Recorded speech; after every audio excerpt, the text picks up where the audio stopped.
10월 넷째 주 주일 예배에 오신 여러분들을 환영합니다. 다 같이 기도하시고 찬양함으로 예배 시작하겠습니다. 기도하겠습니다. 하나님 감사합니다. 저희를 사랑하여 주시고 이렇게 또 아름다운 날씨를 허락하여 주시니 감사합니다. 하나님, 우리가 하나님의 자녀라는 것을 잊지 않고 살아갈 힘을 날마다 새롭게 허락하여 주시고, 특히 오늘 주님께서 우리에게 모이시길 원하시는 주일 날인데, 오늘 우리가 찬양하고 말씀 듣는 가운데 성령의 충만함을 허락하셔서 또 한 주간 살아갈 수 있는 힘을 얻는 귀한 시간 되게 하여 주세요. 감사드리며 예수님의 이름으로 기도드렸습니다. 아멘.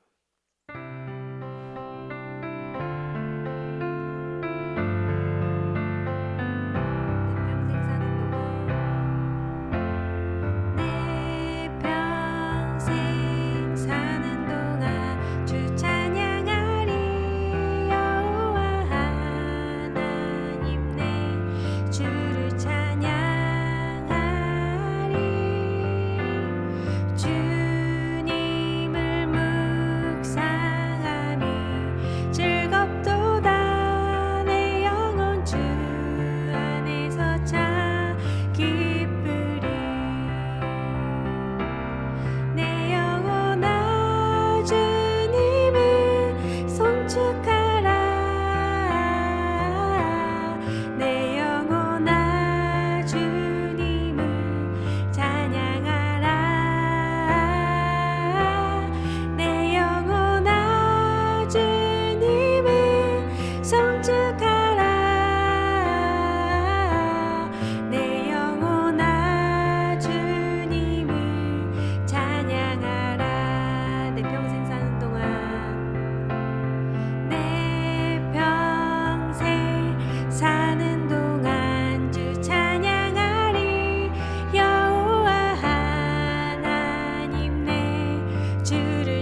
오시고 부활하신 만왕의 왕.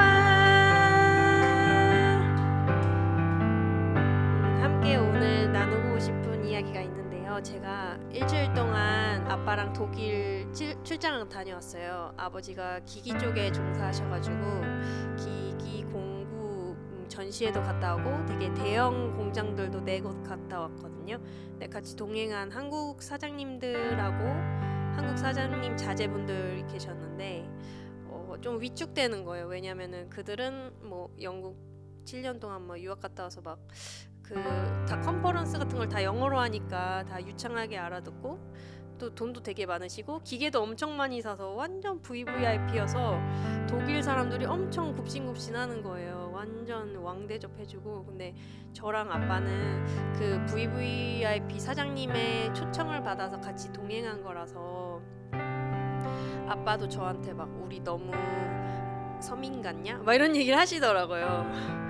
근데 그 일주일 동안 내가 얻은 게 뭘까라고 생각했는데 부러운 마음도 컸고 진짜 세상에는 어마어마한 사람들이 많고 진짜 멋진 사람들이 많구나 했지만 다시 돌고 돌아서 나는 내가 가진 것 하나님이 나에게 주신 것 감사하면서 내가 살 수 있는 내 일상을 살아야겠다. 그리고 하나님이 우리를 찬송하기 위해 만드신 거를 잊지 말고 주님 찬양해야겠다. 그런 결론을 내게 됐어요. 그래서 이 하늘 위에 주님밖에라는 찬양 함께 부르고 싶었습니다.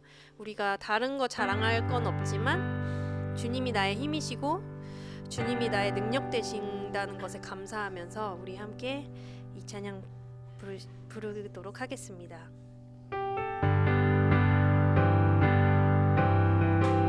하늘 위에 주님밖에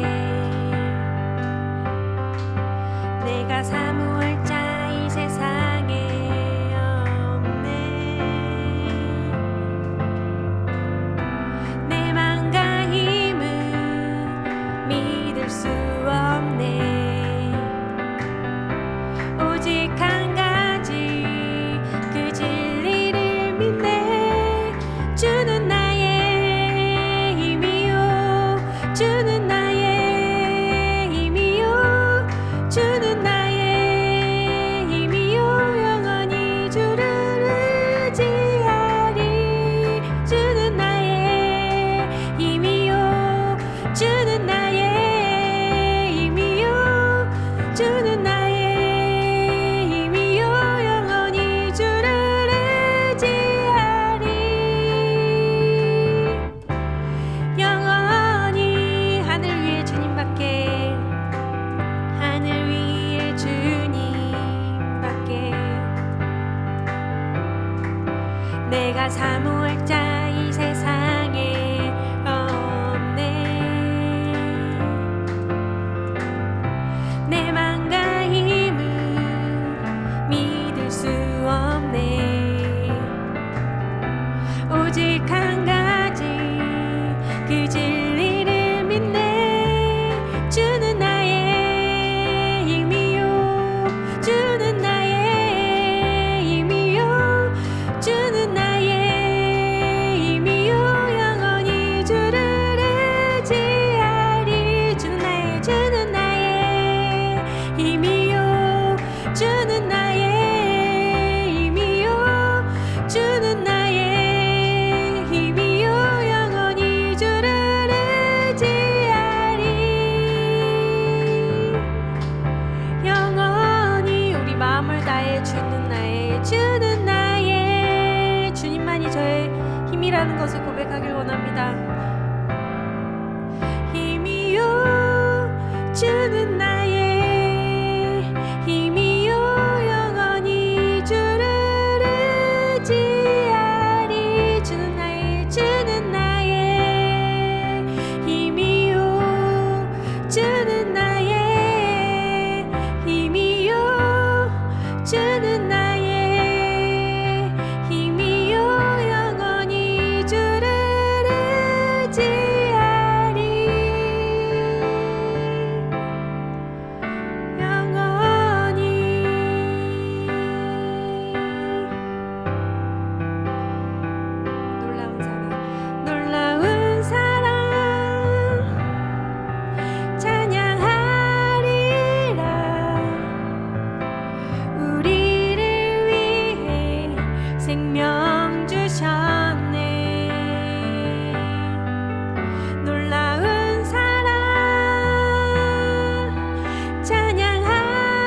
원하는 것을 들어줄 힘, 모든 것을 다 펼치실 수 있는 힘, 그 중에서 가장 놀랍고 놀라운 힘은 저희를 구원해 주신 것을 우리가 잊지 않고, 우리에게 많은 것, 좋은 것 비록 허락해 주지 않으신다 하더라도 우리를 구원해 주신 그 사랑, 그것이 가장 큰 사랑임을 저희가 잊지 않고 고백했으면 좋겠습니다.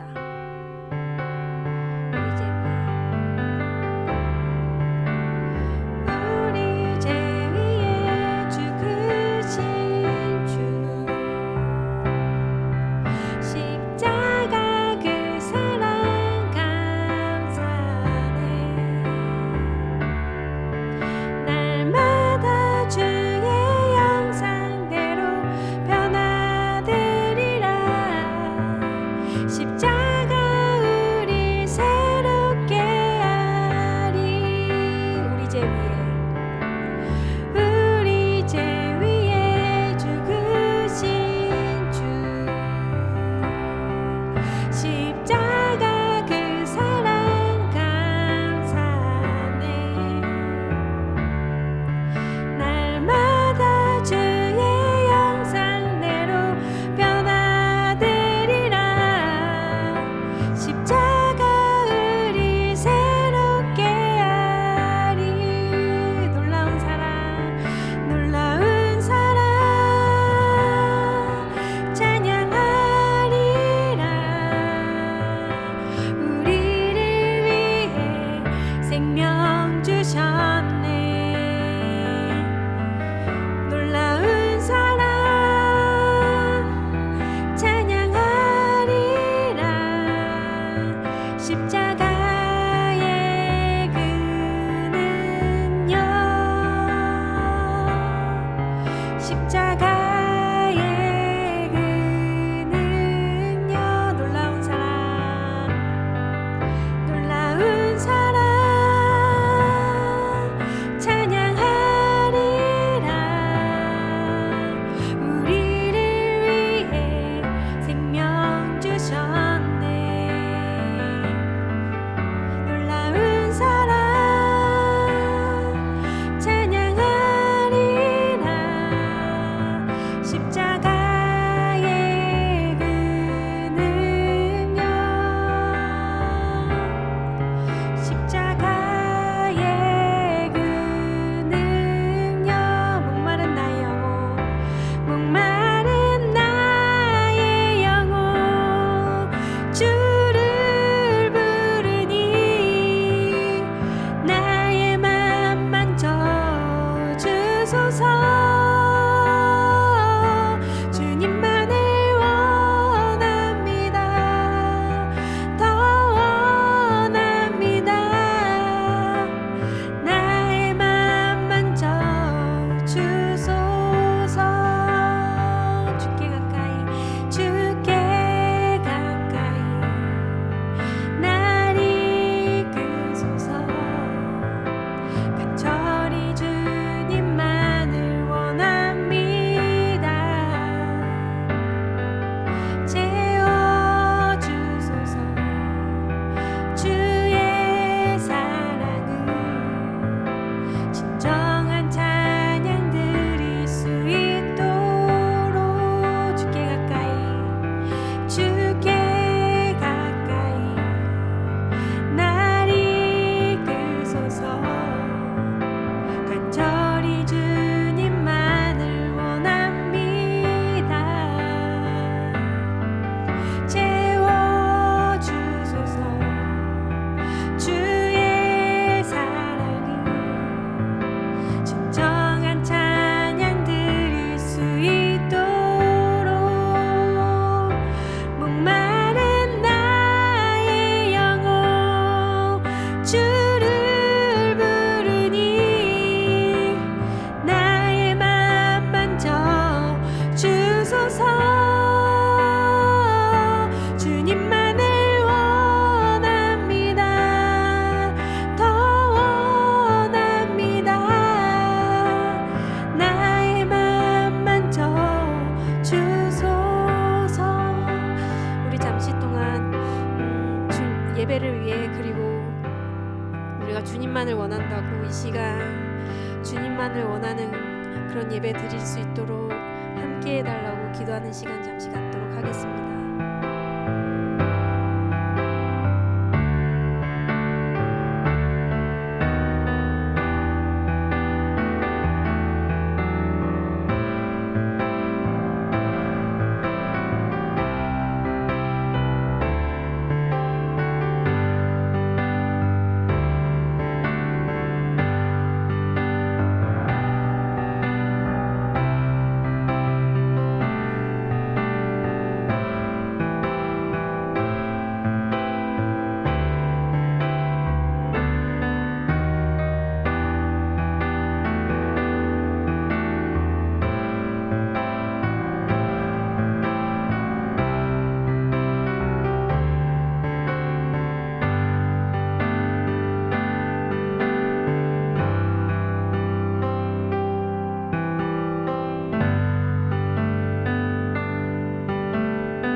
하나님 감사합니다. 저희를 사랑하시고 저희 안에 주님을 사랑하는 마음을 심어주셔서 감사합니다. 하나님, 모든 사람이 주님을 바라볼 수 없고 주님을 사랑할 수 없는데 죄된 우리를 사랑하셔서 우리 마음 가운데 하나님을 볼 수 있는 눈을 주셔서 감사합니다. 하나님, 세상에는 좋은 것 많은 것이 있지만 하나님, 우리에게 가장 귀한 것이 예수님을 우리가 고백하고 입술로만 고백하는 것이 아니라 삶으로서 고백할 수 있는 한 사람 한 사람 되게 하여 주세요. 하나님, 이 자리에 모여 예배하는 주님의 자녀들과 또 온라인에서 또 각자의 교회에서 예배드리는 주의 모든 자녀들 위해 함께 하여 주시고 또 말씀 전하시는 목회자분들과 또 우리 이 자리에 말씀 선포하실 김정경 목사님 함께 하셔서 성령의 충만함으로 하나님의 마음을 우리에게 비춰 주시기를 간절히 소망합니다. 감사드리며 예수님의 이름으로 기도드렸습니다. 아멘. 성경 공독하도록 하겠습니다. 오늘 성경은 사도행전 11장 19절부터 26절까지고요. 우리 박주엘 어린이가 성경 공독해 주시겠습니다.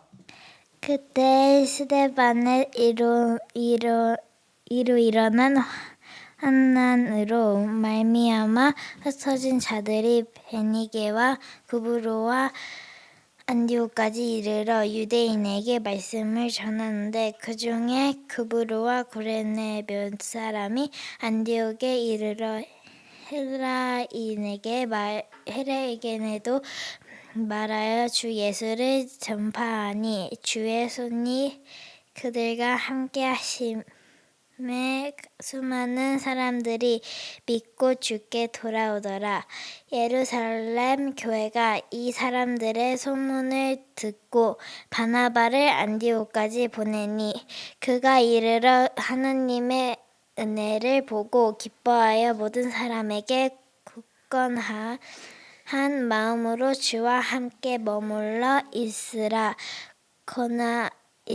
거나니 바나바는 착한 사람이요 성령과 믿음이 충만한 사람이라 이에 큰 무리가 주께 더하여지더라. 바나바가 사울을 찾으러 다소에 가서 만남에 안디옥에 데리고 와서 둘이 교회에 1년간 모여 있어 큰 무리를 가르쳤고 제자들이 안디옥에 비로소 그리스도인이라 일컬음을 받게 되었더라. 사도행전 11장 19절 말씀. 아멘. 오늘 예루살렘 교회는요, 2000년 전에 생겼던 이 예루살렘 교회는 큰 어려움을 당했습니다. 스데반의 순교로부터 시작한 박해가 있었거든요. 그래서 그 박해를 피해서 사도들을 제외하고 많은 성도들이 흩어졌어요. 여러 지역으로 흩어졌고 멀리 갔습니다. 어디까지 갔냐면 베니게, 구브로, 안디옥 이렇게 이야기하고 있는데요. 베니게는 지금 페니키아라고 부르는 그런 지역이죠. 현재는 레바논이나 시리아나 이스라엘 북부 지역 이쪽을 당시에 베니게라고 그렇게 이야기했고요. 구브로는 지금의 키프로스 들어보셨죠? 키프로스 어디냐면 지도 여러분 쪽으로 지도를 보면 이스라엘 있고 뭐 레바논 있고 여기 위에 터키 있는데 여기 지중해에 있는 섬이 키프로스입니다. 그리고 안디옥은 어디냐면 로마의 3대 도시 중에 하나가 이 안디옥이었다고 하죠. 로마의 3대 도시는 로마, 알렉산드리아, 그리고 안디옥 이렇게를 이야기했어요. 3대 도시라고 이야기하는 건 그만큼 사람이 많고 많은 것이 발전되어 있다는 얘기죠.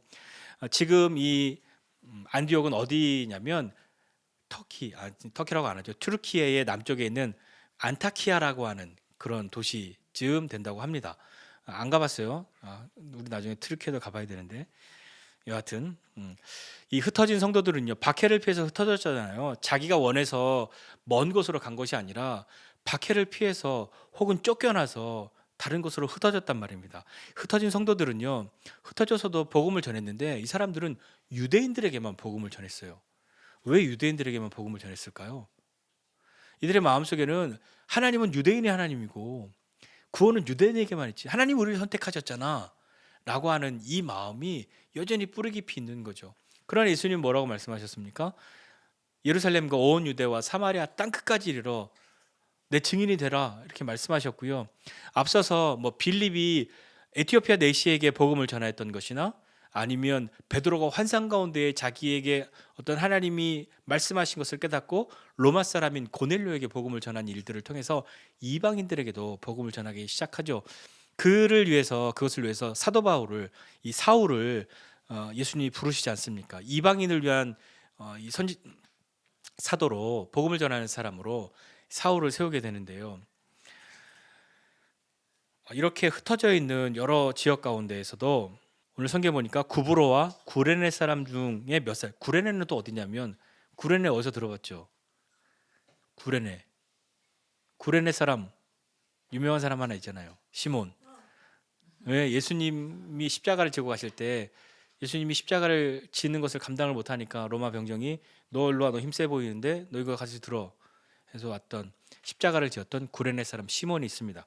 구레네는요 현재 어디냐면 아프리카 북쪽에 보면 리비아라는 나라가 있어요. 이집트 옆에 리비아의 북쪽에 있는 도시가 구레네 이렇게 이야기합니다. 근데 이 구레네 사람 시몬은 그러면 아프리카 사람이야? 이렇게 생각하겠지만 구레네는요 마찬가지로 이 유대인들은 막 이렇게 흩어져서 디아스포라 돼 있었거든요. 그래서 어떤 그 기록에 보면 기원전 5세기 흩어졌던 유대인들이 집단으로 모여서 거주했던 곳 중에 하나가 구레네라고 해요. 그래서 구레네에도 이렇게 절기가 되면 예루살렘으로 사람들이 찾아와서 남자들이 와서 이렇게 하나님 성전에 가서 예배하고 하는 일들을 왜 했냐면 유대인들이 다 그렇게 흩어져서 살았기 때문에 그랬던 거죠. 구브로와 구레네에서 온 사람들 이름은 없지만 이 사람들이 예루살렘의 교회의 박해를 피해서 사람들이 여러 지역으로 흩어졌을 때에 그들도 안디옥으로 찾아왔는데 그 지역 출신 중에 사람들이 왔을 때 이방인들에게 복음을 전하기 시작한 거죠. 그렇게 헬라인들에게 복음을 전한 결과는 어떻게 되었냐면 수많은 사람들이 믿고 주님께 돌아왔다라고 성경은 기록하고 있습니다. 누가 복음을 전했는지 어떤 사람 때문에 했는지 우리는 그것이 되게 중요하다고 생각하잖아요. 뭐 최초의 복음 전파자 이런 걸 해서 기록에 남고 하는 것 되게 명예롭게 생각하고 그것을 꼭 차지하려고 하는 그런 마음들도 있지만 이렇게 안디옥 교회 복음을 전했던 사람들은 뭐 사도의 누구 뭐 제자 중에 누구 이름도 없이 그냥 구브로와 구레네 사람 그쪽에서 온 사람들 중에 그 출신들 중에 몇 사람이 복음을 전하였다라고 한 거죠. 안디옥의 이방인들에게 복음을 전하게 된 계기 중에 하나는 이 유대인들이 이 예루살렘 교회에 있던 사람들이 흩어졌기 때문이잖아요. 근데 그들이 흩어졌던 이유는요. 야, 우리 외국에 더 먼 지역에 가서 우리 새 출발하기로 해. 우리 뭐 거기 가서 새롭게 우리 새로운 사업을 해서 우리 새로운 땅에서 한번 더 잘 살아보기로 해. 그런 부푼 꿈을 갖고 마치 예전에 어떤 더 잘 사는 나라로 이민 가는 그런 마음으로 간 것이 아니라 예루살렘 교회 성도들이 이렇게 사방으로 흩어졌던 것, 그렇게 북쪽으로 뭐 서쪽으로 그렇게 막 흩어지게 된 이유는 한 가지였단 말이에요. 예루살렘 교회에 온 박해 때문이었죠. 그러니까 예루살렘 교회에 박해가 없었다면 아마 이 사람들은 예루살렘 교회에서 열심히 신앙생활하고 그들을 굉장히 더 그 교회 안에서 돈독해지고 교회가 자라나는 것을 볼 수 있었겠죠. 그런데 예루살렘 교회에 찾아온 박해 때문에 이 사람들은 흩어지게 되었단 말입니다. 근데 생각해 보면 우리는요, 우리가 계획하거나 의도하거나 하지 않은 뜻밖의 시간들을 만나게 되기도 합니다. 뭐 따지고 보면 우리 교회도 시작할 때 제가 뭐 개척을 해야겠다 오랫동안 준비한 것도 아니고 갑자기 뭐 어떤 일이 생겨나서 그냥 우리가 농담 삼아 했던 것처럼 어쩌다 보니 우리가 교회를 시작하게 된 것이죠. 아무도 계획하지 않았단 말입니다. 아무도 예상하지 않았던 거죠. 이렇듯 우리의 인생 가운데는 우리가 계획하거나 뜻하지 않은 시간들이 찾아오고 그 시간들로 인하여서 오히려 하나님이 일하시는 것을 경험하게 되기도 하는 거죠. 그렇다면 이 예루살렘 교회 성도들이 이렇게 박해를 피해서 도망가고 쫓겨나고 사도들만 남겨놓고 다 흩어졌잖아요. 근데 이렇게 될 때 이 사람들이 무슨 마음을 가지고 다른 데로 갔겠습니까? 야, 우리 하나님 이렇게 잘 믿었는데 우리 왜 이렇게 힘들고 어려운 거야? 왜 우리 교회가 이렇게 이제 막 사람들도 많아지고 더 좋아졌는데 왜 우리는 이렇게 어려운 일만 생기는 거야? 라고 하는 마음이 생겼을 수도 있겠지만 그들은 어떤 마음으로 갔을지 우리가 여러 가지로 한번 각자가 상상이 되는 마음이 있겠죠. 내가 예루살렘 교회 성도였는데 흩어지게 되었다. 쫓겨나게 되었다. 도망가게 되었다. 근데 그들이 혼자 각자 어디 막 산으로 숨어간 것이 아니라 다른 지역으로 이렇게 흩어지게 된 거란 말입니다. 자, 그럴 때 그들은 이제 쫓겨나고 도망갔으니까 어떻게 다른 곳에 가서 어떻게 지내야 할까요? 우리가 그냥 보통 생각할 때 박해를 피해서 도망간 사람, 쫓겨난 사람, 그런 사람들이라고 한다면 다른 곳에 가서 숨어 있어야만 할 것 같지 않으십니까? 이 사람들은 예루살렘 교회의 박해를 피해서 이렇게 흩어지게 되었으니까 다른 데 가서 조용히 숨죽이면서 그렇게 있어야 할 것만 같은데, 아니면 좀 남들의 눈에 띄지 않게 그래 우리 예루살렘 교회에서 같이 온 우리끼리 어떻게 좀 조용하게 이렇게 좀 뭔가 분위기가 잠잠해질 때까지 좀 참고 있다가 예루살렘 교회가 좀 조용해졌다고 하면 다시 돌아가야지 하는 그런 걸로 좀 몸을 사리면서 그렇게 있었을 것도 같은데, 이 안디옥에 흩어졌던 사람들은요 복음을 전했단 말이에요. 이렇게 복음을 전하고 주님께 돌아온 사람들이 많아졌다, 이방인들이 많아졌다 하는 그 이야기를 사도행전을 기록한 누가는 이것을 뭐라고 설명하냐면 21절에 이렇게 기록하고 있습니다. 주의 손이 그들과 함께 하심에 수많은 사람들이 믿고 주께 돌아오더라. 왜 이런 일이 생겨났다고? 왜 수많은 사람들이 믿고 주님께 돌아왔다고요? 주님의 손이 함께 하셨기 때문에. 누가는요 일어난 이 모든 일들이 이 구브로와 구레네 출신 몇 사람이 엄청 열심히 해서 이런 놀라운 일이 일어났어, 그렇게 바라보지 않고요 주님의 손이 함께 하셨기 때문에 이들 가운데 놀라운 일이 일어났다라고 기록하고 있는 거예요. 주님의 손, 이렇게 손이라고 표현할 때 보통 이 하나님의 손이라는 의미는 하나님의 능력, 이런 것을 상징하죠. 그렇게 하나님의 능력이 함께 하셨을 때에 박해를 피해서 쫓겨나고 도망갈 수밖에 없었던 사람들이었지만 그들은 주님의 손이 우리와 함께 하신다, 하나님의 능력이 나와 함께 하신다 하는 것을 믿고 그것을 의지하게 되었을 때에 그들이 누구인지를 잃어버리지 않는 사람이 되었단 말입니다. 우리는 조용히 숨어 있어야 돼, 도망 다녀야 돼 하는 사람이 아니라 주님의 손이 우리와 함께 하시기 때문에 우리가 어디에 가든 우리 예수님 말씀을 기억하자. 예수님이 부활하시면서 모든 사람들을 향해서 말씀하셨던 땅끝까지 이르러 내 증인이 되리라 하신 그 말씀이 어떤 것인지 다시 한번 새기지 않았겠습니까? 빌립을 통하여, 베드로를 통하여 이방인들에게 복음을 전하였던 그 일들이 이제 실제적으로 그들 앞에 다가오게 된 것이죠. 자, 우리는 유대인들에게만 복음 전해야 하는 그 생각이 그들 가운데도 자연스럽게 녹아내려지지 않았겠습니까? 그 시간들 속에서 하나님의 자신들을 향해서 하나님이 하신 그 일들을 경험하게 된 것이죠. 어려움 가운데서도 시선을 잃지 않고 하나님을 바라본다는 것이 참 쉽지만은 않다는 것을 우리는 경험으로 알고 있지 않습니까? 자, 우리 믿으니까 어려움이 있으면 하나님 의지하면 되지.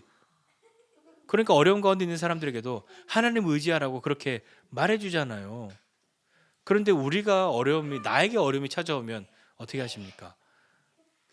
내 흔들림 없는 시선을 가지고 주님을 향해 고정하고 믿음으로 그렇게 이기고 계십니까? 이겼습니까? 어떠셨습니까? 누군가가 흔들림 없이 주님 의지하고 붙들라고 그렇게 말하면 너 내 입장이면 너 못 그럴 거야. 너나 잘해.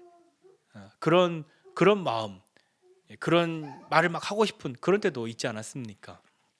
그거 참 쉽지 않은 거죠. 마치 우리가 하나님 믿고 있지만 미로 속을 헤매는 것 같고 뭐 끝도 없는 동굴을 향해서 들어가고 있는 것 같은데, 그런데 그때에 주님의 손이 함께 하셨다 하는 것을 알게 되면, 주님의 손이 함께 하신다는 것을 경험하게 되면 미로 속을 헤매는 사람이 아니라 미로를 위에서 내려다보는 사람이 되는 거겠죠. 끝도 없는 동굴을 향해서 가는 것이 아니라 그 끝도 없는 동굴이지만 거기에서 보이는 한 줄기 빛을 발견하고 동굴이었던 그곳을 터널로 만드는 사람이 되지 않겠습니까? 하나님의 크심을 알 때 상황과 환경으로 다가온 어려움과 문제는 아무것도 아니라는 것을 알게 되는 거죠. 그러나 이것은 우리가 객관적인 어떤 그런 시선을 가지고 있을 땐 우리가 다 이렇게 평가하고 이렇게 이야기합니다. 근데 문제는 나에게 이런 일이 다가왔을 때인 거죠. 이렇게 안디옥 교회에 이방인들이 복음을 듣고 주님께 돌아온 사람이 많다라고 하는 것이 소문이 났어요. 어디까지 소문이 났냐면 예루살렘 교회까지 소문이 났습니다. 사도들이 그 이야기를 듣습니다. 그래서 자, 이 일이 어떻게 이루어진 것인지 궁금하잖아요. 그러니까 바나바를 파송합니다. 바나바는요, 구브로 출신이에요.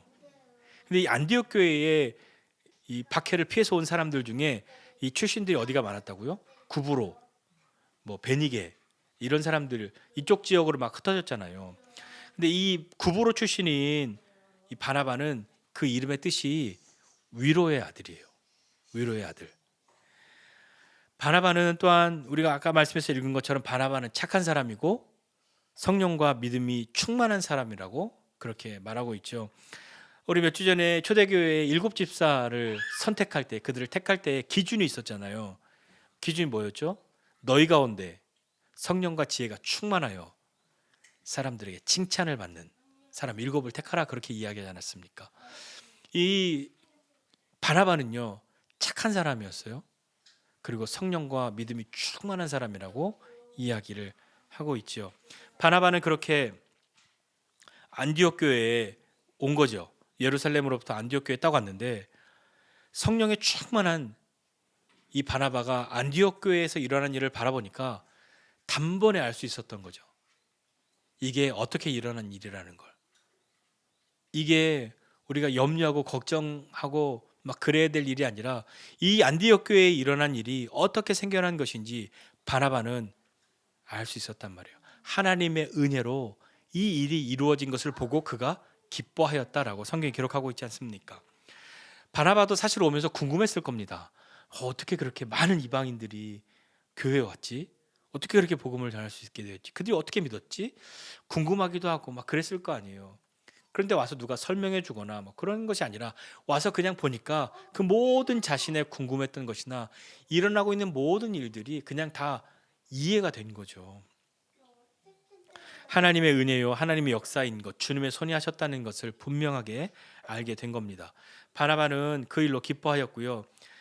그리고 사람들에게 어떻게 권하였냐면 모든 사람들에게 굳건한 마음으로 주님과 함께 머물러 있으십시오. 굳센 마음으로 주님을 의지하십시오 라고 그 사람들에게 말했죠. 왜 그렇게 말했을까요? 그 교회는요, 지금 뭐 대대손손 교회 다니는 사람들이 모인 게 아니잖아요. 유대인들도 있었지만요, 복음을 믿고 예루살렘 교회에서 박해를 피해서 찾아온 사람들도 있었지만 그 안디옥에 살면서 세상 5만 가지를 다 경험해보고 그랬던 사람들 가운데에 주님의 복음을 듣고 주님께로 돌아온 사람들이 있었잖아요.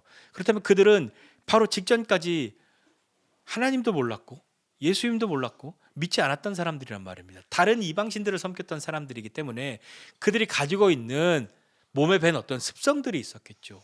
어떤 생각들이 있었겠죠. 그것이 단번에 바뀌는 그런 일들이 모두에게 일어나지는 않지 않습니까? 그러니까 그들에게도 뭔가가 필요하지 않았겠습니까?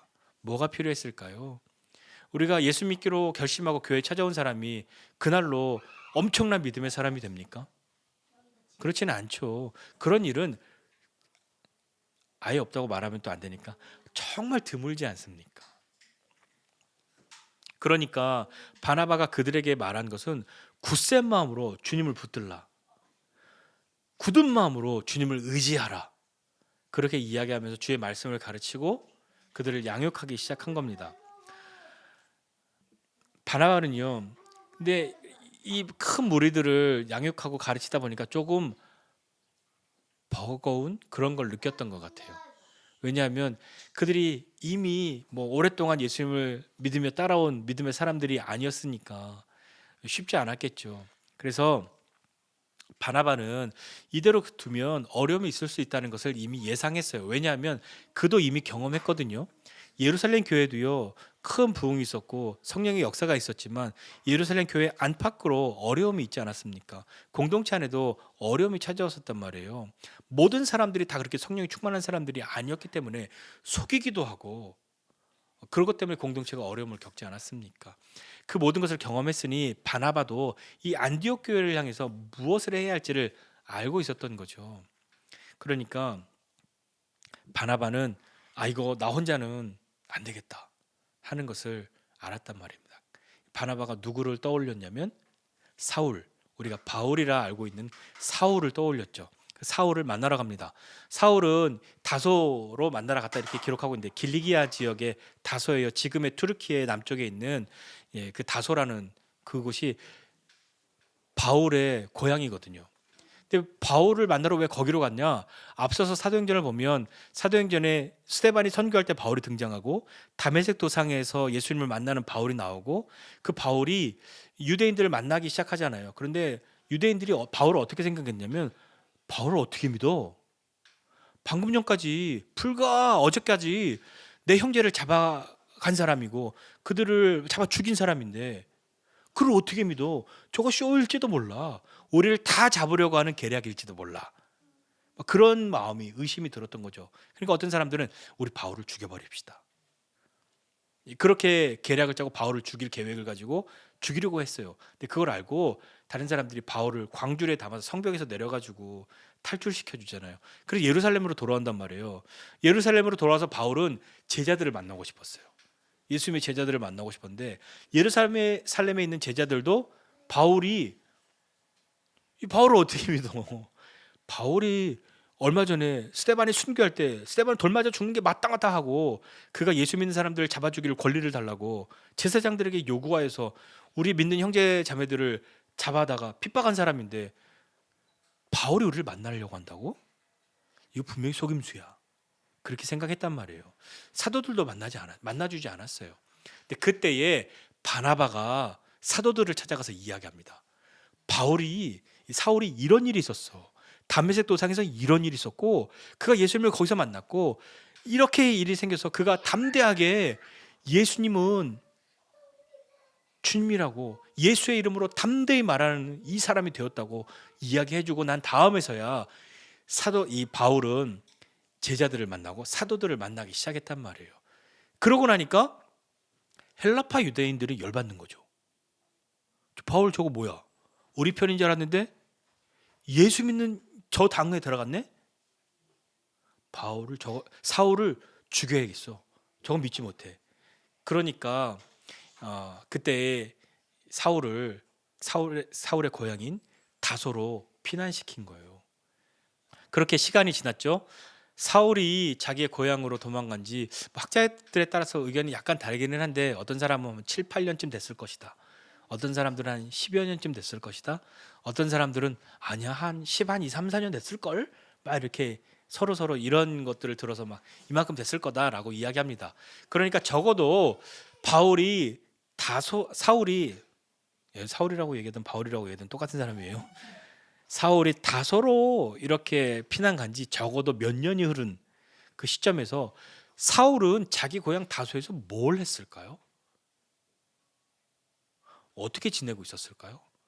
예수님을 믿고 사도들을 만나고 그리고 그가 예수님을 전하는 사람이었는데 자기 고향으로 그도 도망을 갔단 말이에요. 피난을 갔어요. 그가 거기에 있으면서 뭘 했을까요? 그도 거기에서 복음을 전하고 사람들을 가르쳤겠죠. 그리고 더 깊은 어떤 그런 믿음으로, 그 신앙으로 하나님 앞에 나아가는 시간들을 가졌을 겁니다. 그런 사울을 바나바가 찾으러 간 거예요. 바나바가 가서 사울 안디옥에 이런 일이 있어. 근데 당신이 필요해. 와서 나를 좀 도와줘. 그렇게 이야기했겠죠. 근데 그럴 때 사울에게 이 바나바가 안디옥에서 일어난 일들을 다 설명하고 당신이 필요하다는 것을 이야기하고 도움을 요청했단 말입니다. 사울이 바나바와 함께 안디옥으로 가요. 그리고 거기에서 1년 동안 지내면서 큰 무리들을 가르치죠. 그들과 함께 살았단 말입니다. 오늘 성경에서 그때가 되어서야 비로소 제자들이 그리스도인이라 불리움을 받기 시작했다. 그 이전에는 예수 믿는 사람들이 없었나요? 있었죠. 제자들이 없었나요? 있었잖아요. 그런데 그들을 뭐라고 불렀을까요? 아주 존경의 마음으로 부르는 이름이 없었단 말이에요. 호의적으로 부르는 이름이 없었고 이렇게 불렀겠죠. 예, 그 무리, 그 당, 그 예수 믿는 그 당 있잖아. 이렇게 불렀을 거란 말이에요. 그런데 바나바와 사울이 1년 동안 안디옥 교회의 성도들과 함께하면서 그들을 가르치고 그들과 함께 삶을 살면서 그 1년 동안에 안디옥 지역에 생겨난 것은 저렇게 모여서 예수님을 따르고 예수님의 말씀을 듣고 함께하는 저 사람들은 그리스도를 따르는 사람들이야 라는 뜻으로 그리스도인이라고 부른단 말입니다. 이제 그 이름은, 그리스도인이라고 하는 이름은 유대인들에게 한정된 이름이 아니죠.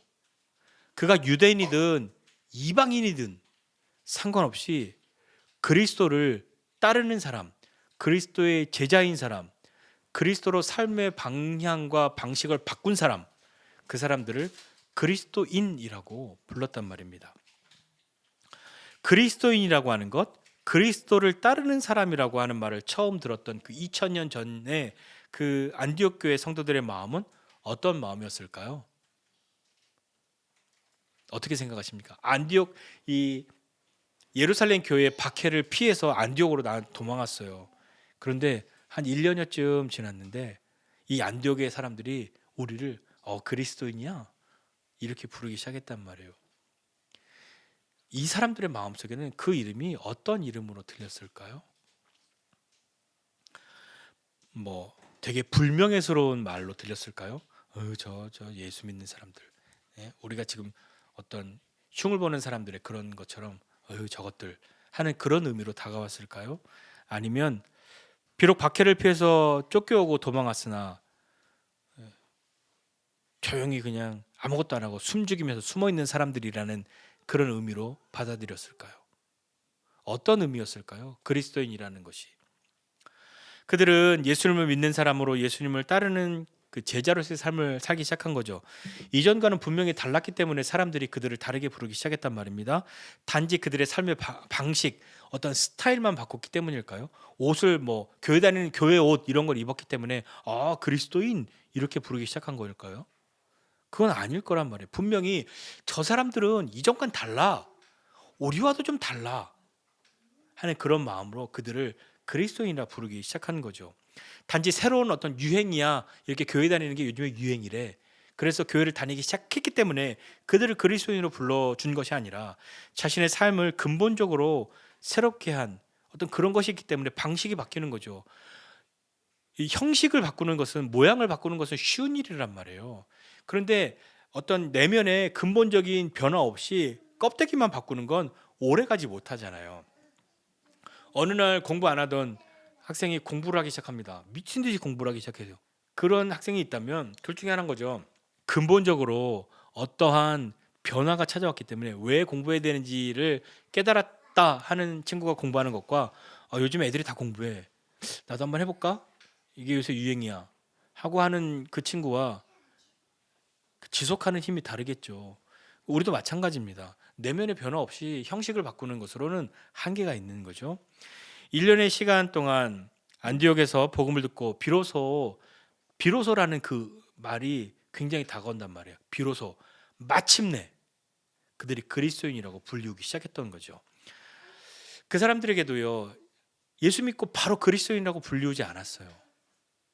1년의 시간이 그들에게 걸렸단 말이죠. 우리도 생각한단 말이에요. 나는 예수 믿는데 나는 왜 믿음이 안 자라는 거지? 왜 나는 변화가 없는 거지? 나는 교회를 오래 다녔는데 왜 나보다 교회를 짧게 다니는 사람들이 나보다 더 잘 믿는 것 같지? 나는 뭐지? 하는 그런 생각 해보신 적 있지 않으십니까? 우리는요, 왜 믿음이 자라지 않는가? 왜 나는 그렇게 큰 변화가 일어나지 않는가? 라는 것을 생각할 때 오늘 바나바가 안디옥 교회 성도들에게 했던 말을 한번 기억해 보시지 않겠습니까? 너희가 굳센 마음으로 주님을 붙들어라. 굳은 결심으로 주님을 의지하여라. 라고 그들을 권하였잖아요. 하나님께서 하신 그 놀라운 일들 속에서 바나바는 그 성도들을 향해서 너희 주님 붙들어야 돼. 주님을 의지해야 돼. 라고 하는 그것이요. 우리는요, 왜 믿음이 잘 안 자라냐면, 왜 믿음이 이렇게 나는 자라나지 않는 것 같냐면, 주님 말고 의지하는 게 너무 많아서예요. 주님 말고 붙들고 있는 게 너무 많기 때문입니다. 바나바가 이 안디옥 교회 성도들을 향해서 와, 너네 교회 분위기 너무 좋아. 앞으로 그냥 다 열심히 해봐. 이렇게 한 것이 아니라 그 모든 사람들 향해서 굳은 마음으로, 굳센 결심으로 주님을 붙들어라. 주님을 의지하여라 라고 말했단 말이에요. 그들이 비록 박해를 피해서 온 사람들이지만 하나님이 일하시는 것을 경험하고 있잖아요. 그들 가운데 필요한 것은 굳은 마음으로 주님을 붙드는 거예요. 우리는 어떻습니까? 나는 주님을 굳은 마음으로, 굳센 마음으로 붙들고 의지하고 있습니까? 안디옥 교회 성도들은요, 스스로 그리스도인이라고 하는 이름표를 만들어서 야, 우리 이거 붙이고 다니기로 해 하면서 자기들끼리 막 그리스도인이라는 막 어떤 명찰 만들어서 붙이고 다녀서 사람들한테 나 앞으로 이렇게 불러주세요. 그리스도인이라고. 그렇게 말했기 때문에 사람들이 인식해서 그리스도인이라고 불러준 걸까요? 아니면 자기들끼리 모여 앉아가지고 이 안디옥 교회 성도들이 우리 앞으로 우리끼리는 그리스도인이라고 부르기로 해. 그럼 남들도 듣고 아마 따라 할지도 몰라. 우리 그렇게 해? 막 흩어져서 그리스도인. 그래서 뭐야? 사람들이 그리스도인이래. 그것이 막 유행이 되고 인식이 돼서 그렇게 부른 걸까요? 근데 자기들끼리 그렇게 부른 게 아니란 말이에요. 이 그리스도인이라고 불러준 사람들은 누구예요? 안 믿는 사람들이었어요. 믿지 않는 사람들이었어요. 안디옥 교회 성도들이 나를 그리스도인이라고 제발 좀 불러주세요라고 부탁한 게 아니라 믿지 않는 사람들이 저들은 그리스도를 따르는 사람들이야 라고 불러주기 시작한 거란 말이에요. 이것이 앞서서 뭐 예루살렘이나 이런 데서 사람들을 믿는 사람들을 조롱하거나 비난하거나 낮춰 부르기 위해서 저 그것들 당이야 뭐 이렇게 부르는 그런 의미가 아니었단 말이에요. 뭐 되게 부러워 막 이런 것까지는 아니었을지라도 저들은 좀 뭔가 달라. 지금까지 그들이 사는 그런 삶을 저들은 달라. 아니 저들끼리만 다른 게 아니라 나랑 너무 다르지 않아? 그런 걸 스스로 그들도 느꼈던 것은 아니었을까요? 비로소 이 마침내 처음으로 그리스도인이라고 불리우기 시작했다는 말을 다시 한번 생각해 봅니다. 단지 교회를 다닌다는 것으로 그리스도인이 됐다라고 말할 수는 없어요. 그리스도인이 되는 첫걸음을 뗀 것이죠. 나는 교회를 100년 다녔어. 우리 중에 뭐 교회를 나는 30년 다녔어, 40년 다녔어. 아무리 그렇게 말하여도 그리스도인이 되기로 한 걸음을 뗀 것이지. 나는 이제 완전 완성된 그리스도인이야 라고 말할 수 있는 사람이 우리 가운데 누가 있습니까? 아무도 없잖아요. 우리의 걸음의 속도는 다 다릅니다. 보폭도 달라요. 그러니까 누구는 쉽게 가는 것 같고 누구는 어렵게 가는 것 같고 누구는 빨리 가는데 누구는 더디게 가는 것만 같습니다. 그러나 우리는 가고 있는 거죠.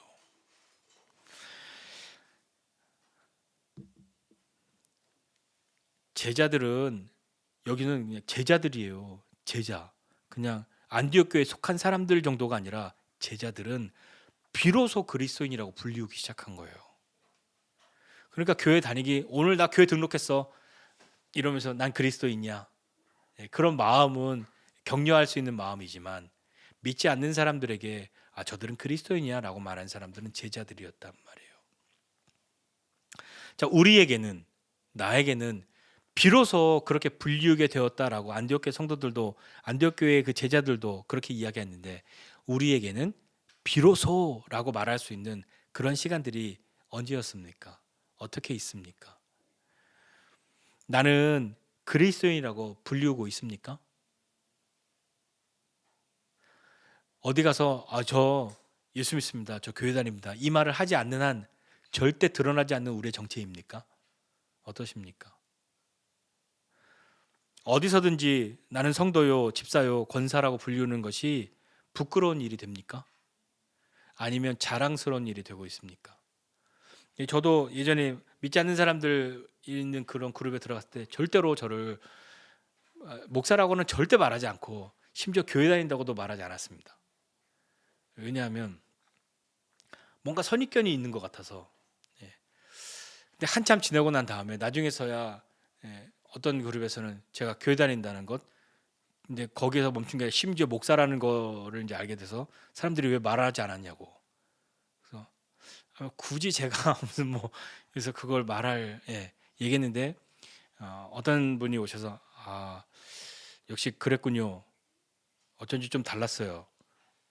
그렇게 이야기하는 것이 그게 나쁜 표현이 아니라 좀 다르게 다가와서 그 어떤 소수의 그룹 안에서는 교회 다니는 사람들에 대한 또 새로운 이미지를 어떤 주게 된 것 같아서 되게 감사했던 시간들도 있는데 여러분들은 어떻습니까? 어디 가면 나 예수 믿어요라고 밝히지 않는 한 드러나지 않는 우리의 신분이요 정체입니까? 내가 예수 믿다고 말하면 사람들이 깜짝 놀라 뒤집어질 텐데 그게 겁나서 교회 다닌다고 절대 말하지 않는 혹시 그런 시간들은 없으십니까? 이런 거 있어요. 제가 야구 좋아하잖아요. 야구 좋아하는데 제가 좋아하는 팀, 제가 응원하는 팀이 잘하면 모자라도 있으면 한번 쓰고 가고 옷이 있으면 옷도 걸쳐보고 하는데 맨날 내가 좋아하는 팀이 꼴찌예요. 맨날 지고 막 너무 못해. 사람들이 어떻게 그런 팀을 응원하냐고 막 그러는데 그런 팀에 있다고 하면